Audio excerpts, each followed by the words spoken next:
By the year 2077, over a decade of conflict had raged between the United States of America and the People's Republic of China. In Appalachia, war games commenced, pitting a unit of Army Rangers against a group of Marines posing as enemy forces. The Rangers were named Taggarty's Thunder after their commanding officer, Lieutenant Elizabeth Taggarty. Under her command were Sergeant Wilson, Corporal Marino, Corporal Weber, Private Esposito, and Private De Silva. Everything was going according to Taggarty's battle plan until nuclear Armageddon arrived on the morning of October 23rd.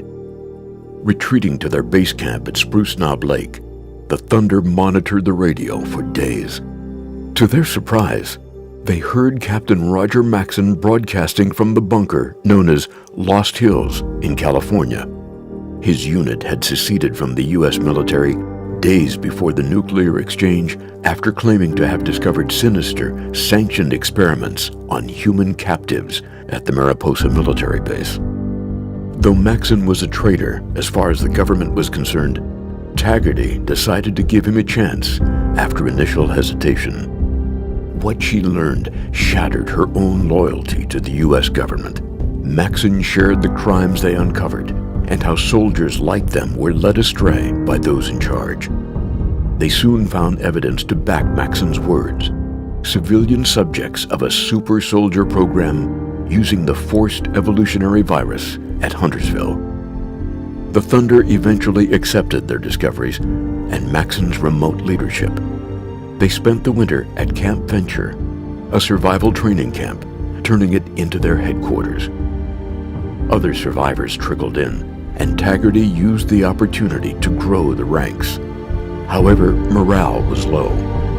They needed something to believe in, a reason to live. Maxson provided that reason. He offered Taggarty and her soldiers a new purpose, a new identity. He proposed they integrated into an ideology he called the Brotherhood of Steel. Taggarty and her charge were caught off guard by what appeared to be an outrageous plan. She could understand defending others, but why as scribes, squires, knights, and paladins? Maxson's plan was more than just a new name and titles.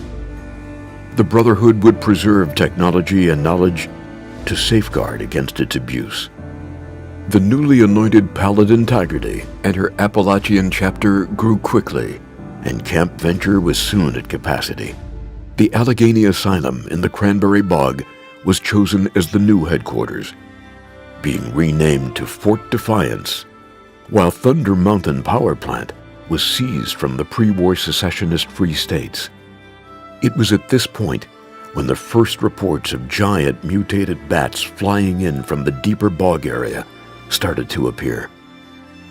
As the Brotherhood settled in, trade routes were opened with the Responders, a consolidated civilian group to the west. Relations flourished as they found a common cause in serving humanity. Their alliance peaked in 2086 at the Battle of Huntersville, where they contained the super mutant threat. Though there were losses, including the death of Squire De Silva, it was a decisive victory. Elder Maxson was jubilant. The victory convinced him that survival was assured, and he used the occasion to evolve the Appalachian Brotherhood's primary goal of securing technology and knowledge.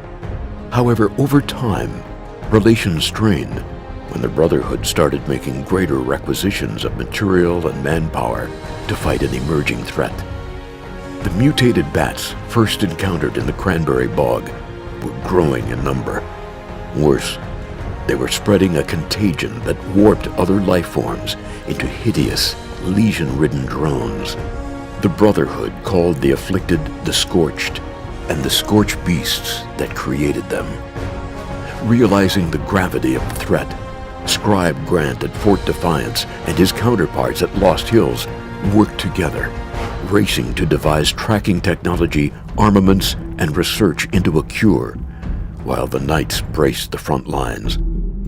Knowing they were barely containing the threat, Taggarty confided in Maxson that maybe more severe methods were warranted. using Appalachia's automated nuclear silos. Enraged, Maxson shut her proposal down. To use the very technology that brought so much death in the first place was unthinkable to the elder. It was a line he would not cross. There had to be an alternative, he reasoned.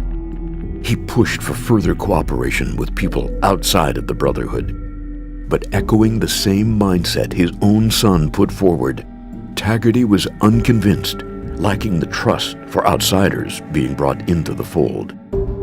He never learned if Taggarty found success, as the communication satellite linking the two was failing. In their last exchange, Maxson implored Taggarty to hold their ground and adhere to their beliefs, reassuring them that they would continue looking for a way to defeat the Scorch Beasts and reestablish contact. Then, there was silence. The mounting losses and severing of supply routes forced them to mothball Camp Venture in July 2093, with Fort Defiance and Thunder Mountain becoming their two remaining strongholds. In a last-ditch effort, Paladin Taggarty launched Operation Touchdown to find the prime Scorch Beast site on January 29, 2095.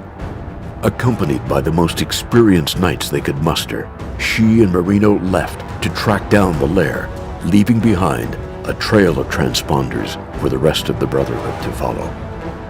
They found the main source of the Scorch Beasts in a mining complex to the southeast. Taggarty, Marino, and the handful of knights that survived this far fought their way into the heart of the cavern. Cornered by a massive Scorch Beast, they made the ultimate sacrifice, detonating their explosives, martyring themselves, and sending shockwaves through the tunnel system. Despite an initial absence, Scorch Beasts began to return, and by June, it became clear that Touchdown ultimately failed.